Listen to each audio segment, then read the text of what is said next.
India is the mother of democracy. कैसी police हो आप? कैसी पुलिस हो? मार रहे हो आप लोग, कपड़े मार रहे हो आप लोग।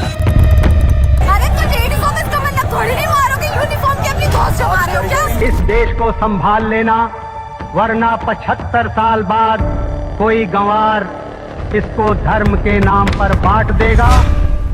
20 जुलाई सुबह के 4:40 जंतर मंतर पर प्रोटेस्ट कर रहे कुछ लोग आसपास का माहौल देखने के लिए निकलते हैं कि तभी पास के एक रास्ते पर उन्हें अचानक से एक टूटी फूटी वैन खड़ी हुई दिखती है। ये वैन पहले यहाँ नहीं थी, मानो ऐसा लगा कि इसे जानबूझकर इस हालत में यहाँ खड़ा किया गया। दूसरी तरफ जंतर मंतर के एकदम बाहर अचानक से कुछ लोगों को पत्थरों से भरे हुए ट्रक्स खड़े हुए मिलते हैं। भाई ये जो गाड़ी देख रहे हैं आप, इसमें पत्थर आए हुए हैं, ईंटें आई हुई हैं।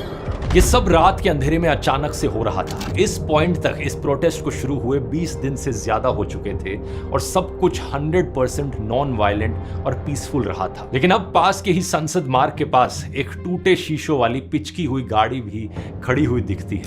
अजीब बात यह थी कि इस इलाके में कोई गाड़ियां अलाउड नहीं थी और पुलिस ने इस सड़क को चारों तरफ से बंद भी किया हुआ था। यानी पुलिस की परमिशन के बिना यहाँ पर अचानक से ऐसी गाड़ियां आ जाना पॉसिबल नहीं था। समझदार लोग इसी पॉइंट पर समझ गए थे कि आगे क्या होने वाला था।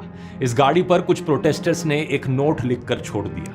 इस पर लिखा था, ये प्रशासन द्वारा आंदोलन को बदनाम करने के लिए प्लांट किया गया। इसी रात को दोस्तों, दिल्ली पुलिस जंतर मंतर से सारे मेटल डिटेक्टर्स और सारे सिक्योरिटी चेक्स हटा देती है। ये देखिए, दिल्ली पुलिस ने सारी चेकिंग बंद कर दी है। कोई मेटल डिटेक्टर में कोई चेकिंग नहीं हो रही है, सब ओपन है, पब्लिक सब ऐसे ही आई जा रही है। ऐसा करना बड़ा ही अजीब था क्योंकि अगली सुबह एक बड़ी प्रोटेस्ट मार्च निकलने वाली थी और भी ज्यादा लोगों की आने की उम्मीद थी, तो इस लिहाज से सिक्योरिटी बढ़ाई जानी चाहिए थी। लेकिन यहाँ पर उल्टा ही हो रहा था। इसके पीछे एक बेहद सिनिस्टर प्लान रचा जा रहा था। कोई चेकिंग नहीं है, कल को कुछ होगा तो रिस्पॉन्सिबिलिटी कौन लेगा? अगली सुबह जो हुआ वो किसी ने एक्सपेक्ट नहीं किया था। एक तानाशाह सरकार अपनी सत्ता को बचाने के लिए लोकतंत्र का गला घोटने के लिए तैयार बैठी थी। सरकार ने अपने ही देश के लोगों के खिलाफ जंग छेड़ दी। बच्चा अंदर, अभी और मारेंगे, ऐसा धमकी दे रहे हैं। ये है Democracy is one of our sacred and shared values.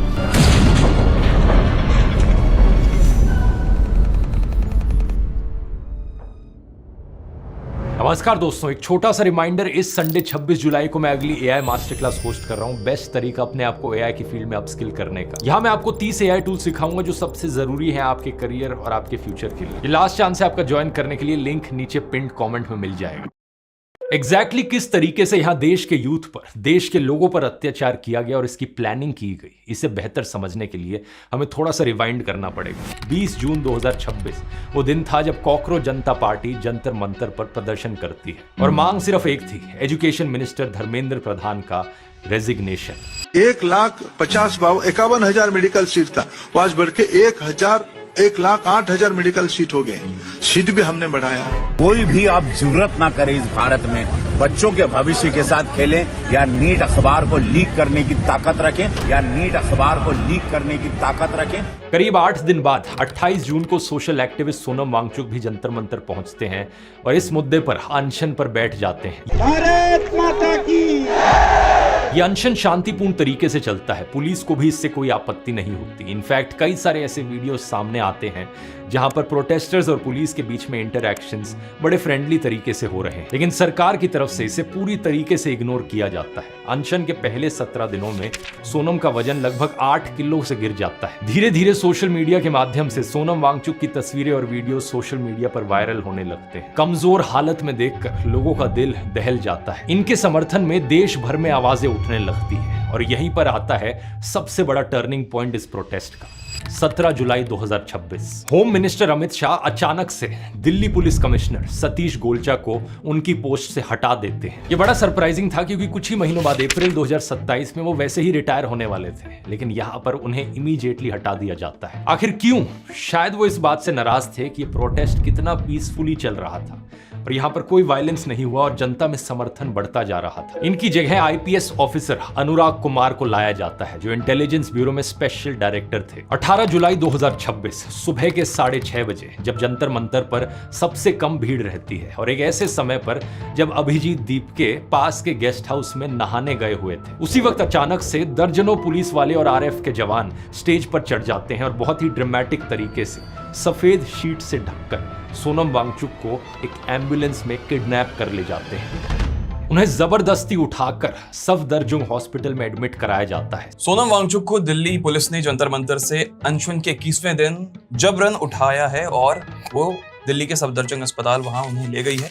सवाल ये कि क्या पिछले दिल्ली पुलिस के कमिश्नर सतीश गोलचा को इसलिए हटाया गया क्योंकि उन्होंने ये करने से मना कर दिया था? शायद यहां पर सरकार को उम्मीद थी कि अगर मूवमेंट का चेहरा हट जाएगा तो प्रोटेस्टर्स की हिम्मत टूट जाएगी। अब हिम्मत टूटी या नहीं ये तो 20 जुलाई को पता चलना था, लेकिन उससे पहले 19 जुलाई की रात को दिल्ली में ढेर सारे इंतजाम किए जाते हैं। शाम को 7 बजे डीसीपी न्यू दिल्ली के ट्विटर अकाउंट से ट्वीट आता है, दिल्ली पुलिस बीएनएसएस का सेक्शन 163 लगा देती है, जिसके हिसाब से 5 से ज्यादा लोग एक जगह इकट्ठे नहीं हो सकते थे। अपने धमकी भरे अंदाज में लोगों से अपील करती है पुलिस कि वो ऐसे किसी भी मार्च का हिस्सा ना बने। इस रात स्टूडेंट्स को रोकने के लिए 10-10 फीट ऊंचे बैरिकेड्स लगाए जाते हैं। पहले तो 3 लेयर की बैरिकेडिंग थी ही, जब उससे भी काम नहीं चला तो बाद में इन बैरिकेड्स को वेल्ड करके जोड़ दिया गया। इसके अलावा सरकार ने इस पूरे एरिया में जगह जगह कम्युनिकेशन जैमर्स लगा दिए ताकि लोग आपस में बात ना कर पाए। सेंट्रल दिल्ली की 150 साइट्स पर इंटरनेट भी बंद करवा दिया गया ताकि अंदर से कोई वीडियो, कोई तस्वीर बाहर ना जा सके। चारों तरफ से प्लानिंग सेट थी इस मूवमेंट को पूरी तरीके से कुचलने की। बारिश हुई लेकिन भीड़ कम नहीं हुई। हजारों की तादाद में स्टूडेंट्स मेट्रो से भी आने लगे। सुबह के 9 बजे के करीब दिल्ली मेट्रो की अनाउंसमेंट आती है।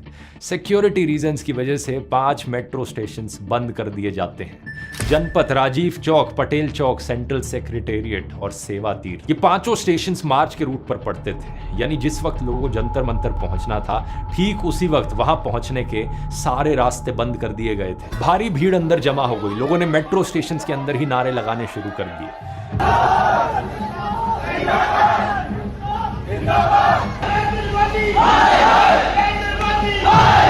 और जब सब्र टूटा तो लोग मेट्रो स्टेशन के बैरियर से कूदकर बाहर निकलने लग गए। लोगों का जज्बा इतना मजबूत था कि 10 बजे तक बैरिकेड्स टूटने शुरू हो गए थे। सरकार की ये सारी तैयारी 2 घंटे में धरी की धरी रह गई और यहीं से पुलिस का रवैया बदल गया। 10:51 मंडी हाउस मेट्रो स्टेशन से जंतर मंतर की तरफ बढ़ रहे सैकड़ों स्टूडेंट्स पर पुलिस अचानक से डंडे बरसाने लग जाती है।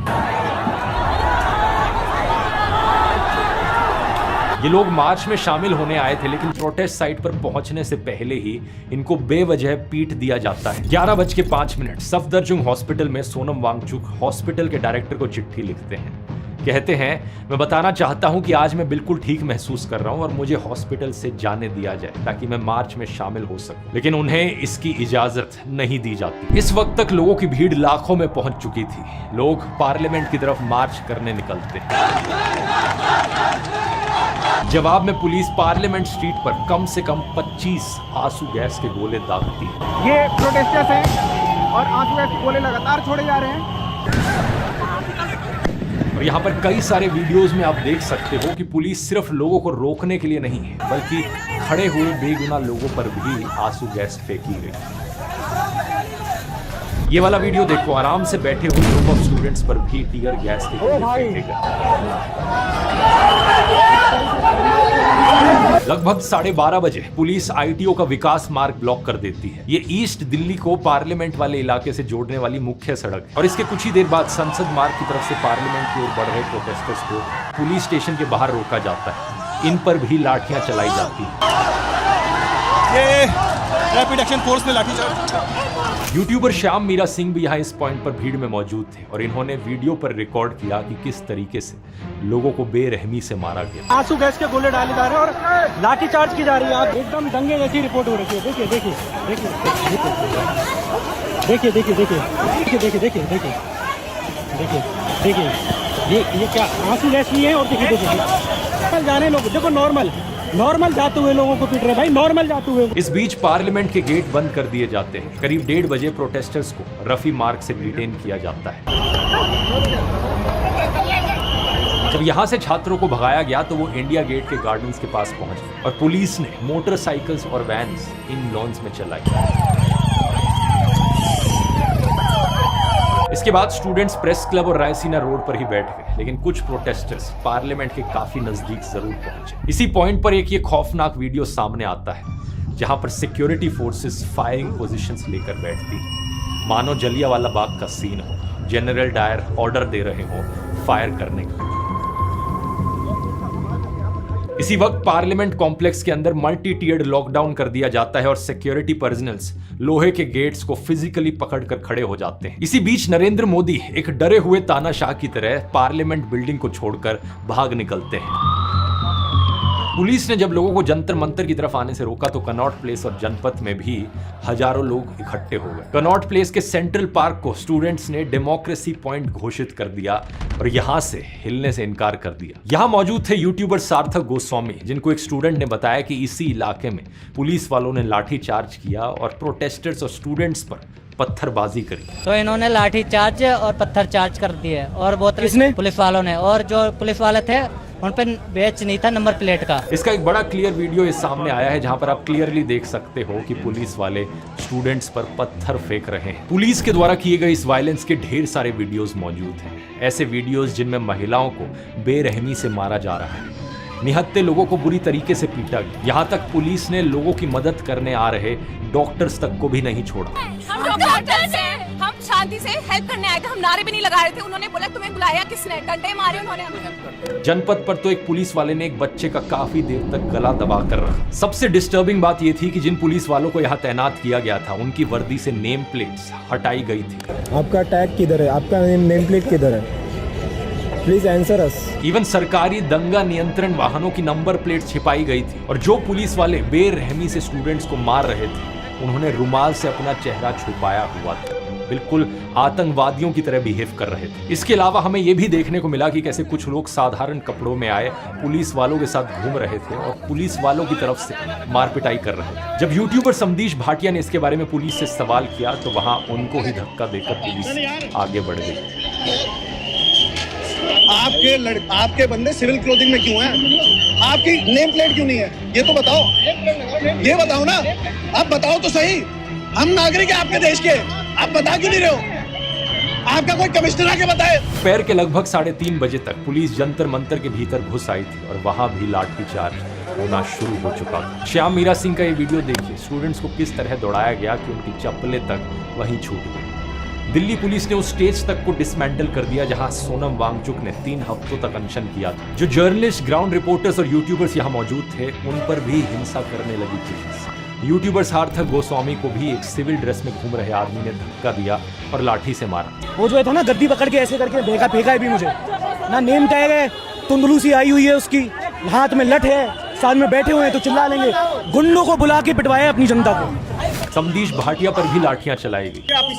आप जाइए, आपके लिए फायदा रहेगा, ठीक है? आप जाइए। मैं तो जा रहा था, आप ही ने मारी ना लाठी, आप ही ने मारी ना, आप जाइए। आप बीइंग ह्यूमन चैनल चलाने वाले रमित वर्मा को तो पुलिस ने इतनी जोर से मारा कि उनके सर से खून निकलने लगा। 5-7 मिनट पहले मेरा सर फट चुका था, 5-7 मिनट बाद भी जब उसको पुलिस वाले को दिखा भी है कि ये खून में लथपथ है, फिर भी उसने घुमा के मेरे जबड़े पे मारा है। मैं इन सभी ग्राउंड जर्नलिस्ट को यहाँ पर सैल्यूट करता हूँ जो इतनी तमाम दिक्कतों के बावजूद ग्राउंड पर मौजूद थे और सच बाहर लाने का काम कर रहे थे। इन्होंने वो काम किया जो मेन स्ट्रीम मीडिया को करना चाहिए। अगर ये नहीं होते तो हमें ये सारी खबरें भी नहीं पता चल पाती, क्योंकि उस दिन पूरे एरिया में इंटरनेट ब्लॉक कर दिया गया था। इस बीच में मोदी सरकार ने सबका ध्यान भटकाने के लिए बातचीत का नाटक भी किया।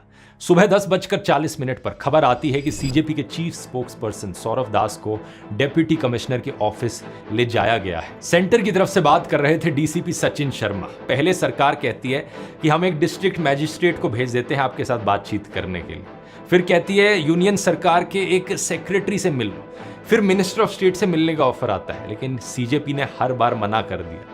उन्होंने कहा कि या तो हम प्रधानमंत्री से मिलेंगे या किसी यूनियन कैबिनेट मिनिस्टर से मिलेंगे। आखिर में उनको हेल्थ मिनिस्टर जेपी नड्डा से मिलवाने की बात की जाती है। 2 घंटे तक इंतजार करवाया जाता है। 2 घंटे के इंतजार के बाद जेपी नड्डा उनसे सिर्फ 10 मिनट के लिए मिलते हैं और कहते हैं कि उनकी डिमांड्स पर वो इंटरनली बात करेंगे। लेकिन सच बात ये थी दोस्तों कि ये पूरी चीज एक डिस्ट्रैक्शन थी। प्रोटेस्ट जब अपनी पीक पर था तो सारे लीडर्स और स्पोक्स पर्सन को वहां से गायब कर देना ताकि प्रोटेस्टर्स को कोई लीडर ही ना दिखे। और इसी मौके का फायदा उठाकर पुलिस ने सब पर लाठीचार्ज किया और सबको मारना पीटना शुरू किया।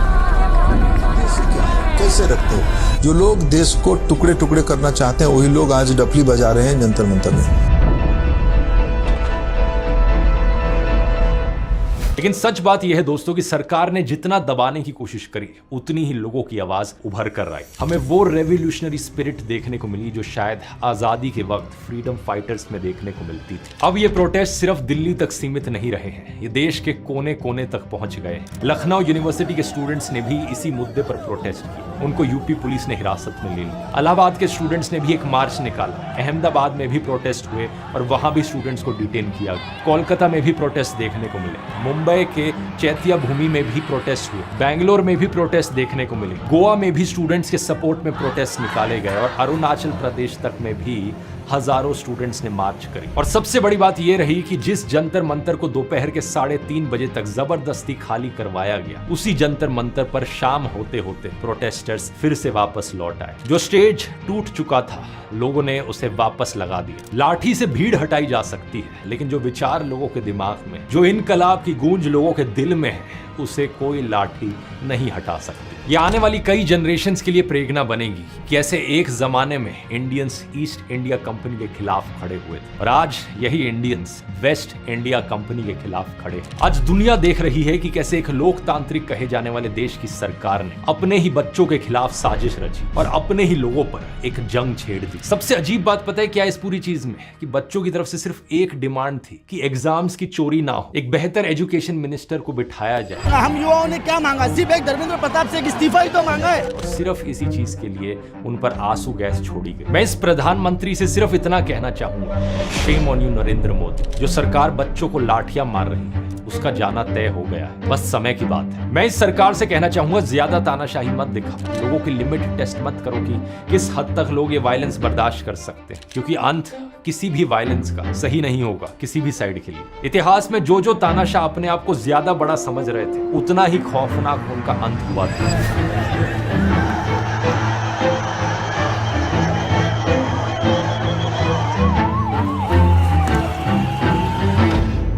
और जाने से पहले दोस्तों, इस संडे एआई मास्टर क्लास में आना मत भूलना, लिंक डिस्क्रिप्शन और पिन कमेंट में है। और आप में से कई लोगों को अब ये वाला वीडियो याद आना चाहिए। 2 साल पहले मैंने तानाशाही एक्सपोज करी थी इस सरकार की, आज उसका नतीजा आप सब देख सकते हो। यहाँ क्लिक करके देखो कि कैसे 2 साल पहले ही हालत बद से बदतर होनी शुरू हो गई थी।